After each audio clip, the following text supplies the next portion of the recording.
Unconditional love is not so much about how we receive and endure each other, as it is about the deeper vow to never, under any condition, stop bringing the flawed truth of who we are to each other.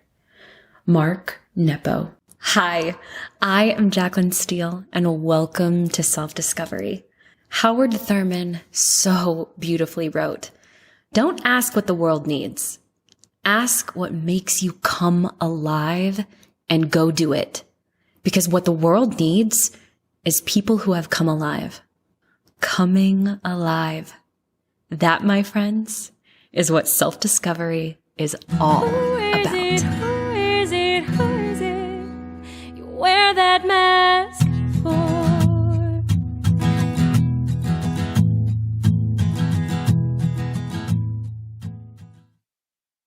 Hello, friends, and welcome to today's episode of Self-Discovery. I am finding myself so excited to speak with you today about the topic that we are going to talk about, which is unconditional love.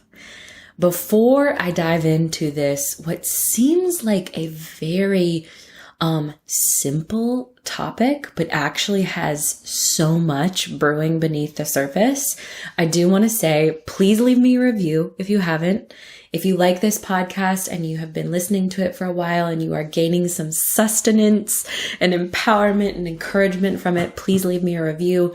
It makes such a giant difference. I listen to every single one of them, which, by the way, now that segs perfectly into a self-discovery spotlight of a recent review that was left on Apple Podcasts. I'm going to read it now.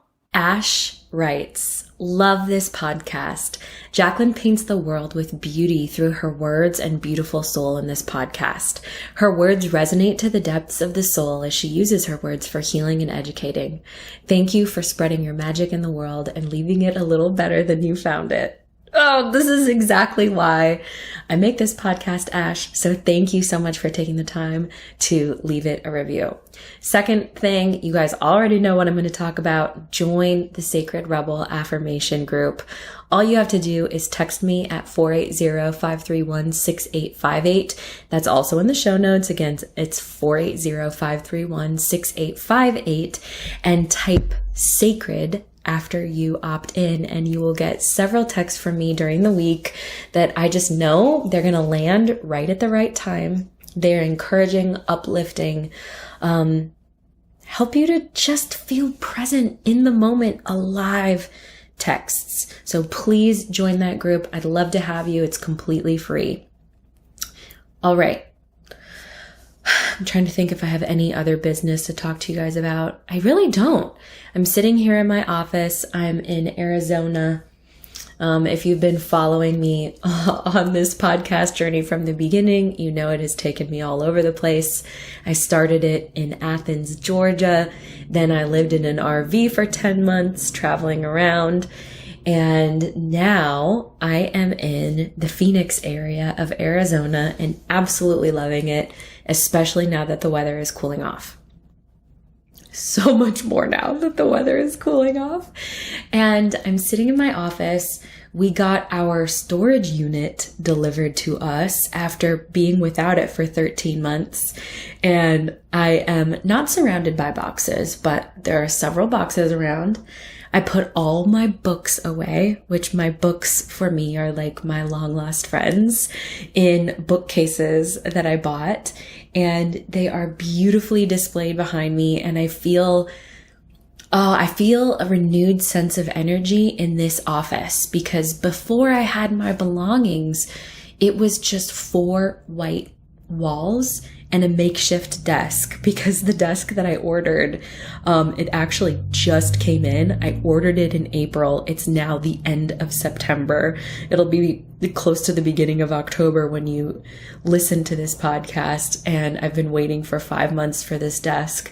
So I have felt very disheveled in my office. And as somebody who loves beauty and interior design and creativity, it's been hard for me to be in here and really focus, because it has felt so off kilter for me. and not aligned with what I really like my office to be. So I'm starting to feel it's moving in the right direction. I love to be surrounded by beautiful things and things that I appreciate, like candles and essential oils and oracle cards and books. And I have this gorgeous glass blackboard that I'm going to hang and be able to put quotes up there and my goals and what I want to do in the next year. And so I'm just feeling really, really grateful right now and really excited. So I started this episode with a quote from Mark Nepo, and he has a book, if you haven't heard of it, called The Book of Awakening. And it is a daily devotional book, and the subtitle is Having the Life You Want by Being Present to the Life That You Have. And as I was reading one of the passages this week, it hit me in a way that I had never, well, let me say this. It's on unconditional love, and it made me think about unconditional love in a way that I have never considered it before. And unconditional love, or agape, is one of those things, especially in religion and in faith, that's talked about frequently. And I've always thought unconditional love is continuing to show up for the people that you love no matter what. And I think that is a definition or an understanding that is pretty common. And this passage that I'm going to read to you from this book, The Book of Awakening, challenges that norm. So here it is. And I'm going to read the quote again. Unconditional love is not so much about how we receive and endure each other, as it is about the deep vow to never, under any condition, stop bringing the flawed truth of who we are to each other. Then Mark goes on to say, much is said about unconditional love today, and I fear that it has been misconstrued as an extreme form of turning the other cheek, which to anyone who has been abused is not good advice. However, this exaggerated passivity is quite different from the unimpeded flow of love that carries who we are. In truth, unconditional love does not require a passive acceptance of whatever happens in the name of love. Rather, in the real spaces of our daily relationships, it means maintaining a commitment that no condition will keep us from bringing all of who we are to each other honestly. For example, on any given day, I might be preoccupied with my own needs and might overlook or bruise what you need and hurt you. But then you tell me and show me your hurt, and I feel bad, and you accept that sometimes I go blind to those around me. But we look deeply on each other, and you accept my flaws, but not my behavior. And I am grateful for the chance to work on myself. Somehow, it all brings us closer. Unconditional love is not the hole in us that receives the dirt, but the sun within us that never stops shining. I read this and I immediately looked at my husband and I was like, you have got to read this passage. It is so beautiful. It absolutely stopped me in my tracks. And why is that? Because, like I mentioned earlier, throughout my life, when unconditional love is brought up, it is treated as an extreme version of turning the other cheek. It is treated as an extreme version of passivity. And like Mark said, if you are somebody who has been abused, whether that's physical, emotional, whatever, this is not a healthy practice. And what he is saying is, that's not actually unconditional love. Because the person on the other end, if they are continuing to be abusive or not respecting your boundaries, they aren't loving you back. All right. So, you guys know that I love examples. And in this case, when it comes to unconditional love, I want to share a couple stories about myself and experiences that I've had in my life. So I grew up in the church. I grew up in a very conservative Christian household. I went to a private school through 6th grade, and I subscribed deeply to the Christian narrative. And I still do in many areas. However, I was a turn the other cheeker to the extreme. I was so passive because I thought that, according to my faith, was what was required of me to be Jesus-like. And without going too deep into religious text, Jesus did say we should turn the other cheek. But Jesus also admonished people when they were in the wrong and tried to set them straight in love and in kindness. So the first story I want to talk to you about is one that happened in high school. And I'm not going to mention these persons' names because at this point, it doesn't really matter. So I'm going to call them Ashley and Jason. And what happened was my freshman year of high school, was dating Jason, and Ashley was my best friend. And sometime in the first semester of school, I went to Hawaii with my family for a couple of weeks.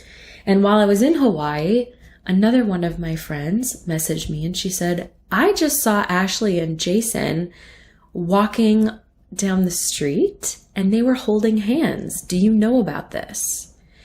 And it was in the days of AIM, so I know that I'm aging myself, but that's fine. And I was so shocked. I was in Hawaii and I was like, my best friend and my boyfriend have just been seen holding hands. But before I jump to conclusions, I'm going to ask some clarifying questions. And so time went on. I don't remember the details exactly if I got a hold of them while I was still in Hawaii or not, but I got them both gifts because I had planned on doing that. I got Jason a t-shirt from one of his favorite brands, and I don't remember what I got Ashley, probably like puka shells or something Hawaiian. And I returned home, and my naive self, my extreme turn the other cheeker self, wanted to continue to be friends with them despite the betrayal of Jason going after my best friend and my best friend going after my boyfriend. And so I gave them their gifts. I was proactive about saying something to the effect of, this hurt me, but I want to be able to be friends with you.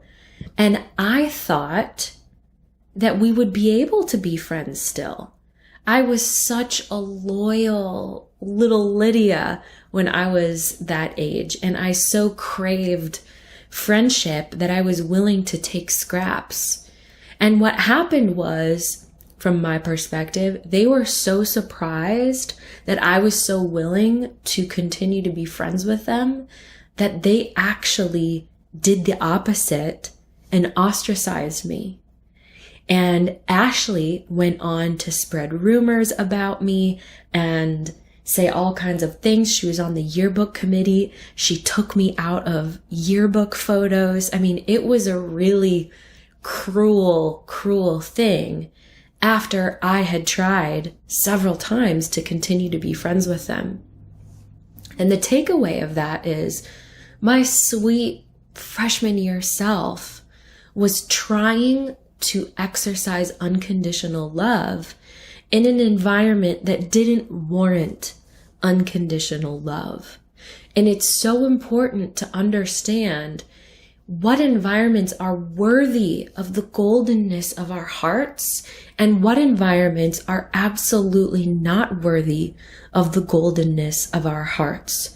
That doesn't give us an excuse to be mean or vindictive or violent toward people in any way, but that does allow us to say, I wish you light and love, and also we don't need to be in each other's lives, and that's perfectly okay.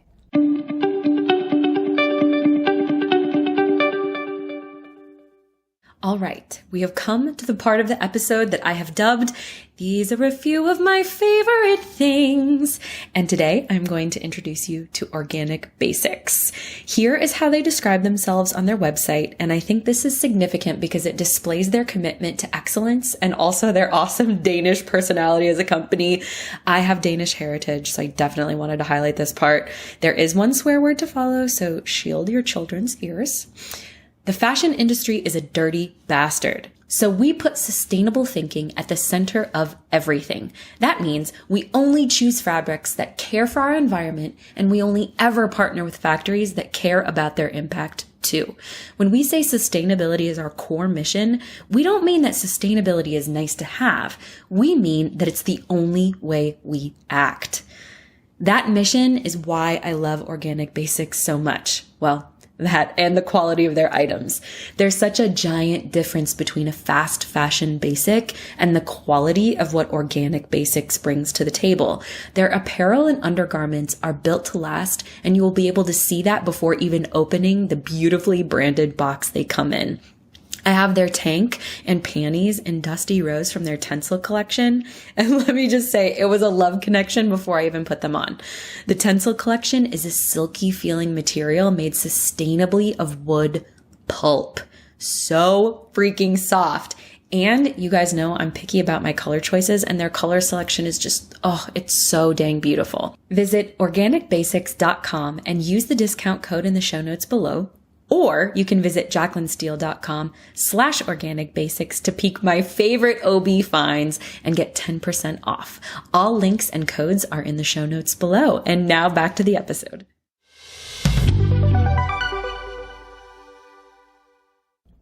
I'm going to use another example from my own life. I have a family member, and I'm sure so many of you are in this boat, who has repeatedly been verbally abusive to me, just torn me a new you know what multiple times over throughout my life. It's a situation where it's unexpected and it catches me off guard, and I'm left feeling like the world just crumbled around me. Like, holy S, what just happened? And historically, until the last 7 years or so, I have said to this person something to the effect of, "It's not okay to speak to me like that, but I love you unconditionally, and I'll always be here for you." Even after saying this over and over, this verbal abuse, even though I've allowed this person, not allowed, even though I have verbalized my feelings over and over to this person, this verbal abuse has continued to happen throughout my entire life. And it's really only been, like I said, in the last 7 or so years that I've understood that returning to this person in this way and saying, "You can't talk to me like that, but I love you unconditionally and I'll always be there for you," is not unconditional love. It's a warped sense of moral duty, and in some ways a warped sense of what Jesus was saying when he was saying to turn the other cheek. Jesus didn't want us to continue opening ourselves up to be hurt over and over and over and over and over again and not learn the lesson of who is safe and who is not. So here's the thing. We're all flawed, myself included. I have blind spots as well. But unconditional love is not continuing to participate in relationships that leave us feeling manipulated or confused or hurt or used or WTF just happened. And you all know those kinds of scenarios where you leave and you're like, something doesn't feel right. Unconditional love, my beautiful, beautiful listeners, and what a privilege it is to have you here today. Unconditional love is continuing to bring the whole, flaws included, version of ourselves to the table. And to me, that means kindly, lovingly, consistently being true to ourselves. So for instance, with Ashley and Jason, the unconditional love approach would have been something like, hey, what you guys did behind my back was wrong and it hurt me. I understand that you're human and I'm choosing to work on forgiving you the best way that I know how. And I wish you well in your future endeavors. And then I would gracefully take my leave and choose not to participate in a relationship with either of them.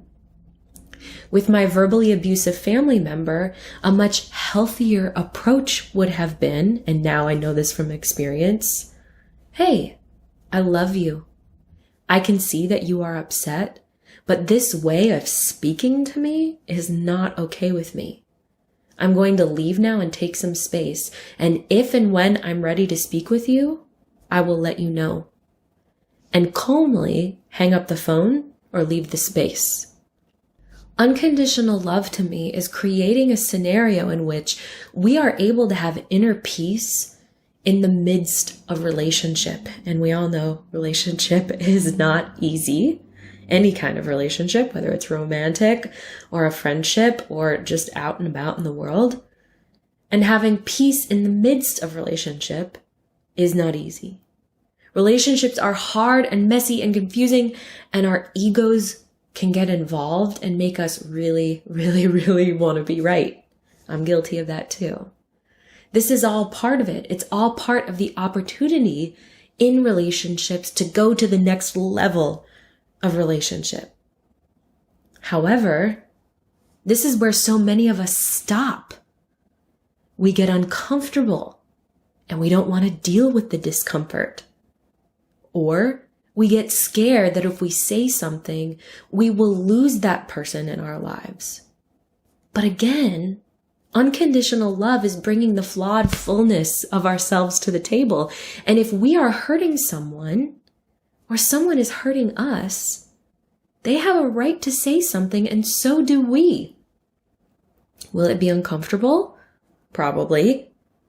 But it is also the opportunity to usher in a new level of relationship that is infinitely healthier.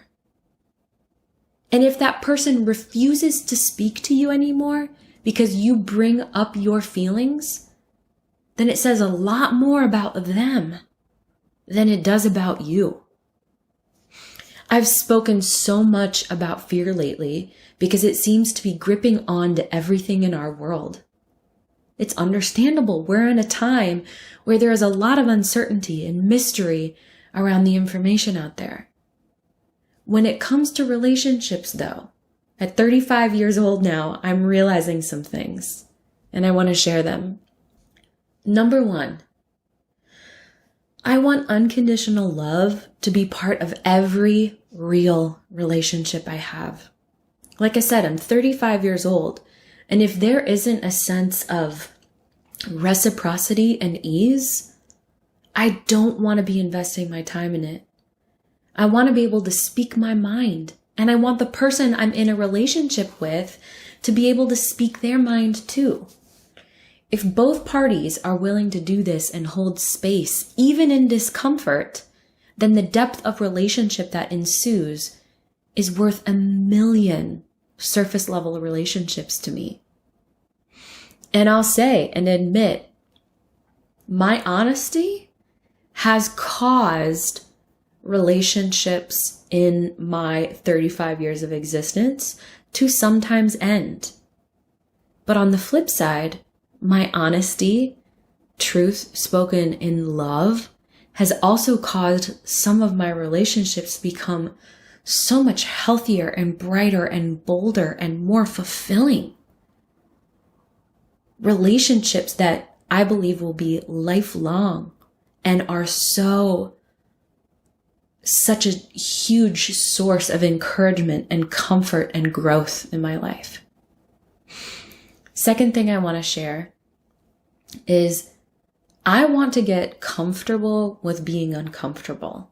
And that means allowing someone to tell me something that hurts my pride or my ego. It also means saying what is on my heart, even if it makes someone I care about uncomfortable. Historically, and I know so many of you can relate to this, I have often been a people pleaser. This has left me feeling, more often than not, Like I'm getting the short end of the stick in relationships. Like I show up more heartily and fully than the other party shows up for me. And with my Hashimoto's diagnosis last year, I had to rethink how I was approaching so many of these relationships in my life. The root of Hashimoto's and hypothyroidism in general is unexpressed emotion. And what I have uncovered upon reflection is that I have a tendency to allow myself to be really uncomfortable so as not to make other people have any level of discomfort. So that has meant me swallowing my feelings or allowing myself to be knowingly manipulated or used or treated in a way that leaves me feeling like something just isn't quite right. Now, I'm righting the ship, and it gets uncomfortable. Let me tell you, it does. In some relationships, I haven't voiced concern over things that have bothered me for a long time. And now, when I do, it's uncomfortable for everyone to address. But this is part of the process. And at the end of the day, though I never want to intentionally hurt anyone, I'm finding that my inner peace is priceless. Priceless. The third thing is piggybacking off of what I just said about inner peace being priceless. Inner peace is priceless. And for me, I don't have inner peace, that sense that the water is still inside of me, unless I have a clean slate in my relationships. I want people to know where I stand, beyond a shadow of a doubt.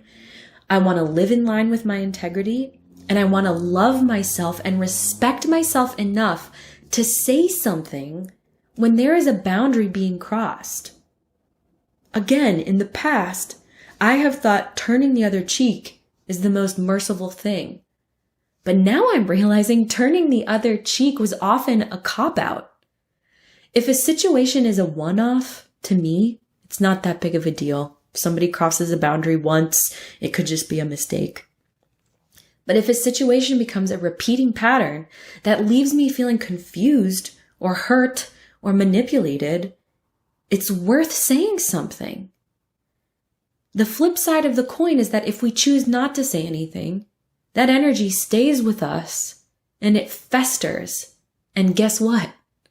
Generally, it comes out in that relationship or another one in a passive-aggressive or angry or destructive way. So again, I value my inner peace, and my inner peace is won by being honest even when it makes someone uncomfortable. Otherwise, I'm the one stewing in discomfort, and I'm unwilling to continue to participate in that kind of toxic system. It's just not worth it for me. One more thing I want to address when it comes to unconditional love, and that is kindness. Speaking the truth does not equate to being mean or being unkind. We can speak it in a way that is the highest level of kindness. I was in a business coaching session this week, and the business coach I was speaking with was talking about a session he had with a group of police officers. They were talking about their core values as a group and wanting kindness to be one of their core values. And one cop bravely argued something to the effect of, "But my job sometimes requires me to be unkind. I'm required to pull people over and give them a speeding ticket if they are speeding. They don't see that as very kind." And the business coach refuted this by saying, actually, that is the ultimate act of kindness. You are protecting that person from hurting themselves and others. I love this example so much because it translates so beautifully to unconditional love. When we are brave enough to speak the truth in love, then we are protecting ourselves and others. When we come to the table fully as our flawed selves and the other party is receptive, we are able to enter into a level of relationship that we all as human beings crave. One where we feel safe to truly be ourselves and be seen as ourselves. This again can be uncomfortable, especially if we are on the receiving end of someone telling us how we hurt them. But if we are brave enough to listen and open our hearts and let our egos take a back seat, there is so much opportunity for learning for us too. And if the person you are in a relationship with, whether that be a romantic partner or a family member or a friend, is unwilling to have this depth of relationship with you, then knowing that is also extremely helpful. For me, I send those people light and love. And if our paths cross, that's fine. But I know that they are not the type of relationship I want to prioritize or spend a lot of time or energy on.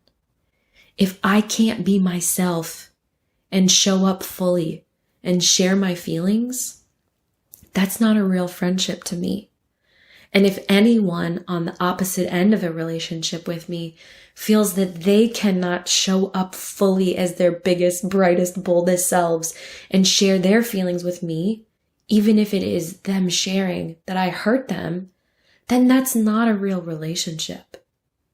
For truly, just as Mark said in this passage, unconditional love is not the hole in us that receives the dirt, but the sun within us that never stops shining.